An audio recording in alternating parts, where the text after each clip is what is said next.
ललन सिंह की इस बात से विरोधियों को लग सकती है मिर्ची। ममता बनर्जी पर भी उठाई उंगली, लगाए गंभीर आरोप। बिहार पॉलिटिक्स केंद्रीय मंत्री ललन सिंह ने गंगा पुल के निर्माण में 8 वर्षों की देरी का कारण यूपीए सरकार की गलत नीतियों को बताया। उन्होंने कहा कि तत्कालीन रेल मंत्री ममता बनर्जी ने इस परियोजना के लिए कोई फंड जारी नहीं किया। एनडीए सरकार के गठन के बाद प्रधानमंत्री और मुख्यमंत्री के प्रयासों से फंड आया और अब रेल और सड़क पुल पर गाड़ियां दौड़ रही हैं।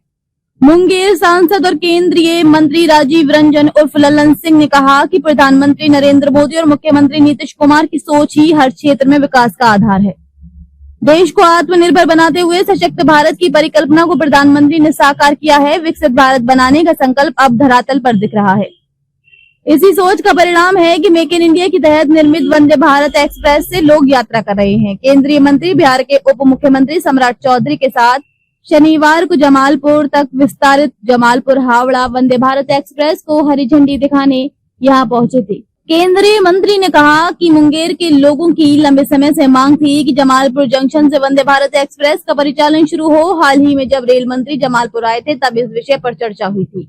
केंद्रीय मंत्री ने रेल मंत्री का आभार व्यक्त करते हुए कहा कि वंदे भारत के संचालन से न केवल मुंगेर बल्कि पड़ोसी जिलों खगड़िया और बेगूसराय के लोगों को भी लाभ मिलेगा।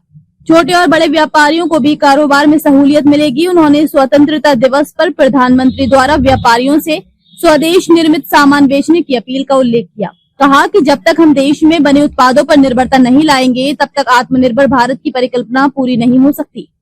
उप मुख्यमंत्री सम्राट चौधरी ने कहा कि वंदे भारत में यात्रा का आनंद मुंगेर के लोगों को मिल रहा है। उन्होंने मरीन ड्राइव के निर्माण की जानकारी दी जिसमें 10,000 करोड़ की लागत आएगी। इसके साथ ही एयर कनेक्टिविटी के तहत हवाई सेवा का लाभ भी युवाओं को मिलेगा, जिससे वे ट्रैफिक से संबंधित पढ़ाई और पायलट बनने का अवसर प्राप्त कर सकेंगे। इस अवसर पर डीआरएम मनीष कुमार गुप्ता, मुंगेर विधायक प्रणव कुमार, जमालपुर विधायक अजय कुमार सिंह और अन्य प्रमुख लोग उपस्थित थे।